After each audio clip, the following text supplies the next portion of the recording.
mundo. Bueno, esta jornada pasará a formar parte de los libros de historia como el día en que dos naciones prácticamente irreconciliables volvieron a conversar y pusieron fin a 36 años de conflicto. Irán y las 6 potencias mundiales alcanzaron un acuerdo en donde Teherán promete no construir una bomba atómica a cambio de tener mayor libertad económica. Magdalena Garrido con el informe. Finalmente aparecieron las sonrisas en Viena, pero hicieron falta prácticamente 2 años de intensas negociaciones. Irán y Estados Unidos cierran así el conflicto que los convirtió en enemigos durante casi 4 décadas. Mientras Teherán se compromete a no construir bombas atómicas de aquí a 10 años, Washington y las 6 principales potencias occidentales levantarán las sanciones que tanto daño hicieron a su economía.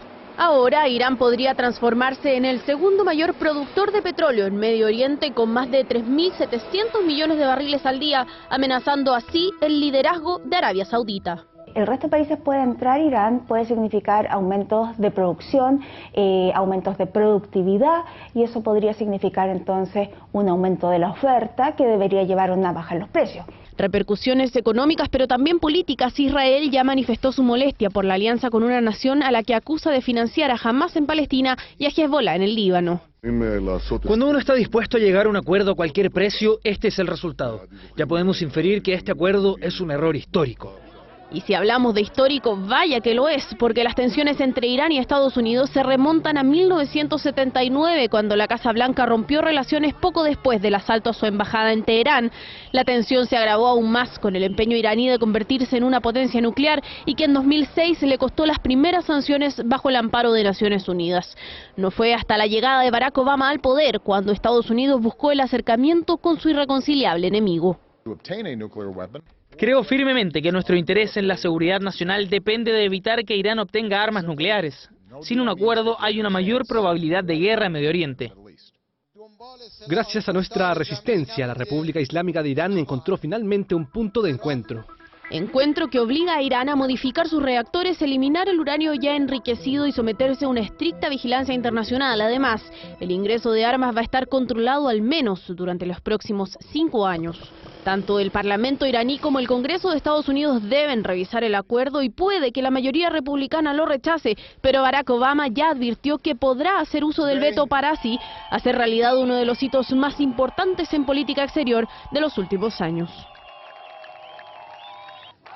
Bueno, lo veíamos en la nota de Magdalena Garrido. Sin más preámbulo, presentamos a nuestro invitado, el analista internacional Pablo Jofré, que además viene llegando de Irán. Yo le había prometido la otra vez en el Semana 24 que íbamos a conversar en la noche. Tenemos aproximadamente 20 minutos, Pablo, lo cual es un tiempo prudente, para saber cuáles son los puntos claves de este acuerdo. Bueno, los puntos claves los podemos resumir primero en el reconocimiento del programa nuclear iraní. Eso es fundamental. Se reconoce el derecho de Irán a tener un programa nuclear al amparo del Tratado de No Proliferación Nuclear. Otro de los puntos es las visitas inspectivas de la Organización Internacional de Energía Atómica a las instalaciones actualmente vigentes e incluso algún tipo de acuerdos en una comisión conjunta que se debe crear si hay el reconocimiento de Irán y la necesidad del G5+1 de algún establecimiento militar. Otro de los puntos es la detención del enriquecimiento de uranio a un 3,6%. Esto es bien importante porque para la fabricación de artefactos nucleares el enriquecimiento de uranio debe estar al 90%. Quiere decir que efectivamente el enriquecimiento actual es para la industria, la tecnología, la industria sanitaria, la industria alimenticia, porque un 3,6% no representa peligro. Al mismo tiempo una reducción del número de centrífugas, que son aquellas destinadas al enriquecimiento de uranio. Hay una inspección y una remodelación en infraestructura de lo que es la actual plataforma de agua pesada, también las instalaciones de Naranz, de Fordo, de Qom y de Isfahán, que son las instalaciones nucleares iraní que van a tener esta visita inspectiva. Tú lo mencionabas, el G5+1, de repente uno lo dice, pero la gente dice, ¿qué es lo que es el G5+1? ¿Quién es, y por qué son 5 y por qué se le suma 1? ¿Y por qué no son un G6 nomás? Bueno, es interesante dar cuenta que aquí hay dos referentes, ¿no? Uno que es Irán, solo, y este G5+1, que es aquel grupo conformado por los 5 miembros del Consejo de Seguridad de las Naciones Unidas, el grupo permanente, Estados Unidos, Rusia, China, Francia, Inglaterra. Los ganadores de la Segunda Guerra Mundial. Los ganadores de la Segunda Guerra Mundial, y al que se le suma la potencia económica que es Alemania en el concierto de la Unión Europea. Mira. Se le considera indudablemente en una especie del 6º miembro dentro del Consejo de Seguridad, sin serlo. E Irán, por otra parte, que es la contraparte del punto de vista de que quien llevaba a cabo el programa de desarrollo nuclear contra sanciones que fueron establecidas por Estados Unidos unilateralmente en principio, y posteriormente se sumó la Unión Europea. Estos grupos fueron los que han tenido conversaciones con Irán, estamos hablando desde el año 2003, que se suceden una serie de conversaciones y se establecen sanciones contra Irán a partir del año 2006, y el año 2013, con el cambio de gobierno en Irán, se establecen nuevas conversaciones. O sea, la salida de Mahmoud Ahmadinejad y la llegada de Romaini, este clérigo chiita, ¿no? Es chiita, sí. Este clérigo, ¿facilitó también el diálogo? Sí, facilitó. Hassan Rouhani está considerado un moderado dentro del concierto político iraní, y eso dio pie también para que, al amparo del líder religioso iraní, Sayed Ali Khamenei, dé el impulso definitivo para que el liderazgo político establezca estas conversaciones con el G5+1. Hassan Rouhani representa una mirada de mayor amistad hacia la conversación, hacia las declaraciones amistosas, hacia la necesidad de alcanzar acuerdos, que indudablemente en el marco de lo que Irán defiende y considera son sus derechos fundamentales. Uno de esos es seguir con el programa de desarrollo nuclear al amparo del Tratado de No Proliferación Nuclear, y eso ha sido indudablemente un triunfo de Irán. Hay algo que yo no entiendo. Tú me dices que estas sanciones comenzaron el año 2006, pero el 2003 también marca un punto de inflexión, ¿no? Marca un punto de inflexión porque comienzan una serie de elementos de acusaciones contra Irán. Dame un segundo. Estados Unidos el 2003 invade Irak. Así es. Y lo invade con el motivo de que tenían armas de destrucción masiva. Y las armas nucleares son... No, indudablemente, junto a las biológicas y las químicas. ¿Y por qué no invadieron Irán entonces? Y sí invadieron, no estoy justificando ni alentando, pero con un país conversan y al otro lo invaden. Porque empieza a formar opinión pública, empieza a generar condiciones políticas e internacionales para definitivamente dar el salto posteriormente. Yo no lo invado a partir de ciertas informaciones. Aquí hay que situar ese año porque un grupo insurgente iraní de la época, Mujahideen Khalq, lo que hace es establecer una serie de acusaciones contra el gobierno iraní al amparo de ciertos informes secretos que finalmente se descubre que son informes del Mossad y de la CIA, que establecen que Irán está a punto de construir armamento nuclear. Y vienen las sanciones unilaterales de Estados Unidos, a las cuales posteriormente se suma la Unión Europea, bajo informaciones, bajo una serie de un lobby que comienza a realizar principalmente el AIPAC, que es el Comité de Asuntos Públicos estadounidense-israelí en Estados Unidos, con una serie de informaciones, con trabajos, se supone, en terreno, que descubrirían que Irán estaba a pocos meses de crear artefactos nucleares, lo que definitivamente corrobora la Organización Internacional de Energía Atómica, que no era tal, no eran meses, estaba años, y para eso necesitaba una serie de condiciones tecnológicas que no estaban en ese momento. Y si Estados Unidos tiene armas atómicas, ¿por qué no las puede tener Irán? ¿Y por qué las tiene Pakistán? ¿Y por qué las tiene la India? ¿Y por qué las tiene Israel dentro del concierto Medio Oriente también? Es un elemento fundamental y que da cuenta de los palincestos que hay en este acuerdo, ¿no? Porque Obama en sus declaraciones de hoy dice: con esto hemos detenido la proliferación de artefactos nucleares en Medio Oriente. No es tal, porque el único país de Medio Oriente que tiene armamento nuclear, reconocido incluso por sus propios medios de prensa, como Haaretz de Israel, que reconoce que el régimen de Israel tiene más de 200 artefactos nucleares, bajo ninguna visita de inspectiva de la Organización Internacional de Energía Atómica, bajo ningún tratado de no proliferación nuclear. Y eso ha sido auspiciado, avalado y organizado por Estados Unidos. Ahora, claro, Estados Unidos es un actor que, si bien es cierto, no está en la región, es clave, sus intereses son claves. Y en este acuerdo con Irán, ¿se ha enemistado o se ha enojado o se han roto las relaciones también con un aliado histórico de ellos que es Israel. ¿Qué tanto vale un acuerdo entre Estados Unidos o el G5+1 con Irán a base de enemistarse, ¿cierto?, con su aliado histórico que es Israel?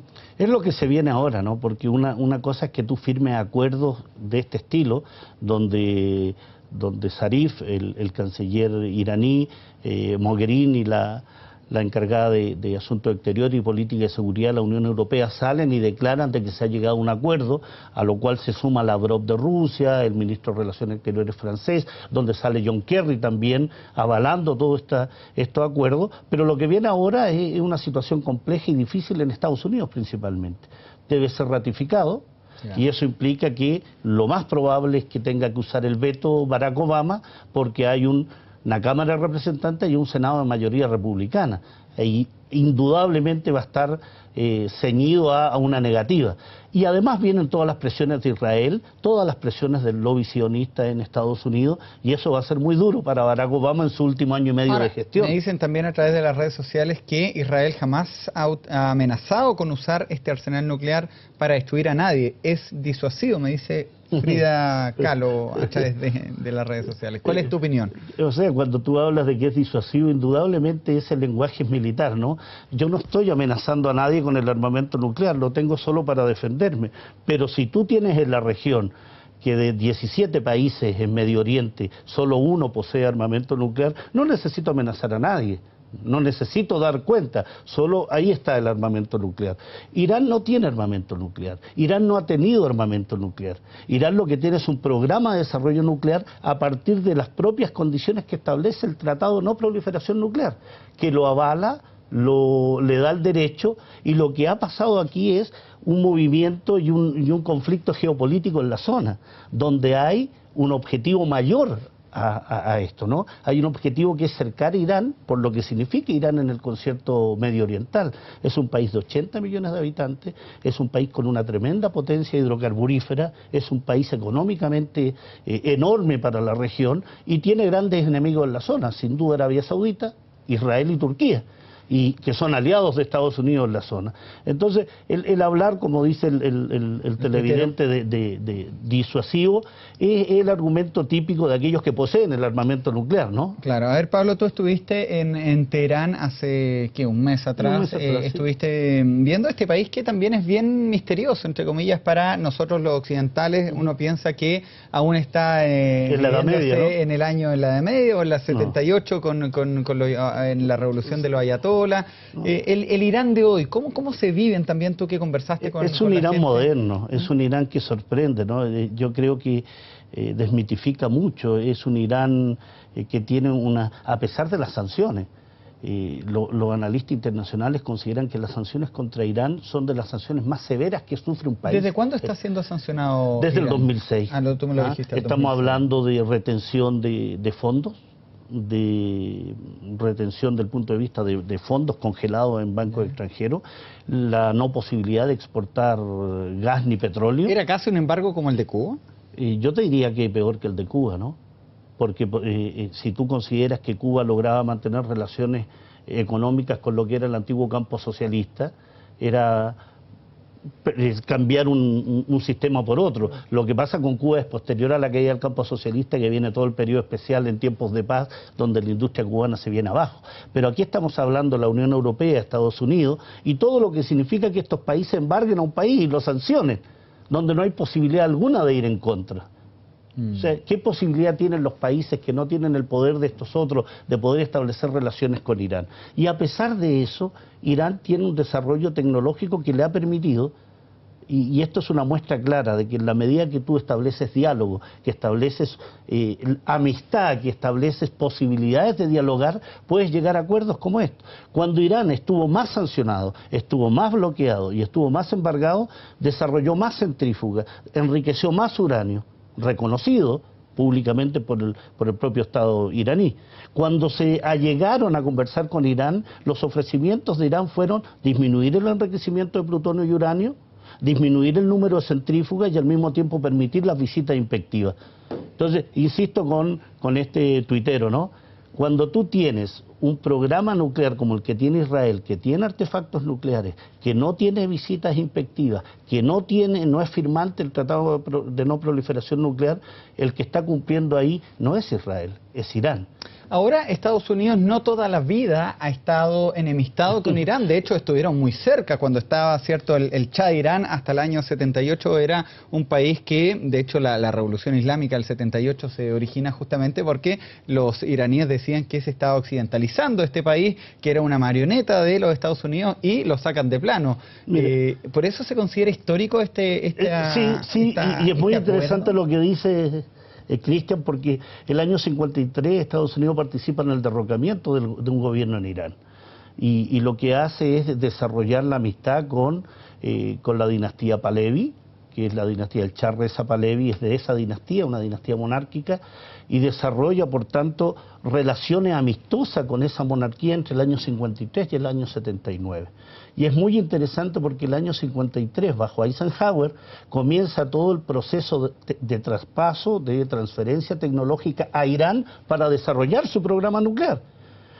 Estamos hablando de infraestructura y de reactores nucleares que fueron creados en la época del Shah y que posteriormente fueron renovados y una infraestructura más remozada bajo la Revolución Islámica. Pero el programa nuclear iraní comienza con el Shah. Entonces tenemos el contrasentido y que el doble rasero y la doble moral permanente de Estados Unidos. Cuando eres mi amigo te permito artefactos nucleares, cuando no eres mi amigo no te los permito. Y lo que hace Irán es hacer uso de lo que el propio Tratado de No Proliferación Nuclear le permite a los países, incluidos Chile, Argentina, Brasil y quien quiera, es desarrolle su programa nuclear al amparo de este tratado, pero en una línea pacífica. Bueno, nosotros acá en La Reina tenemos plantas de tratamiento nucleares pequeñas, acotadas, pequeñas, sí, para cebolla, zanahoria, elementos tecnológicos. Habla una buena...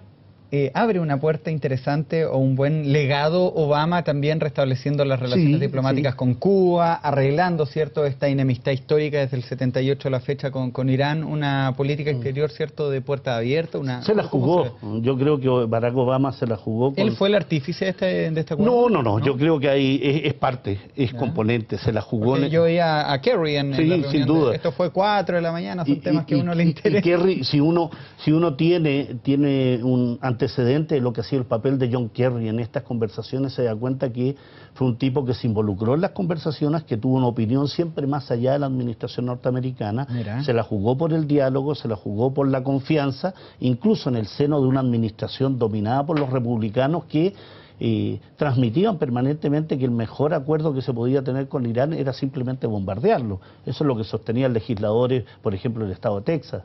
Los halcones. Los halcones. Entonces, lo que estamos viendo ahí es que hay ciertos triunfadores en este acuerdo. Creo que uno de ellos es Irán, indudablemente, porque permite salir de sanciones. Es uno de los elementos esenciales y por eso no se firmó el 30 de junio, que era la fecha. Se ha firmado 14 días después en virtud que se fueron incorporando nuevas exigencias. Irán dijo ante esto, no, si ya firmamos el 2 de abril un preacuerdo. El 2 de abril. ¿Qué exigencias le estaban sumando? Visita inspectiva a establecimientos militares. Ahora, el que nada hace nada teme. Claro, pero pídele a cualquier país que vayan a visitar tus instalaciones militares. O sea, por más que tú estés firmando un acuerdo donde se te van a levantar las sanciones, indudablemente cada país tiene ciertos conceptos de seguridad que respeta. No creo que Estados Unidos permita que visiten Norfolk o visiten cualquiera de los lugares donde tienen establecimientos militares. Bueno, ahí está el debate también dado con el papel de Israel en la zona. Creo que podríamos seguir conversándolo quizás. Y de Arabia Saudita. Y de Arabia Saudita. Vamos a poner el Twitter de Pablo Jofré también para que puedan dialogar con él.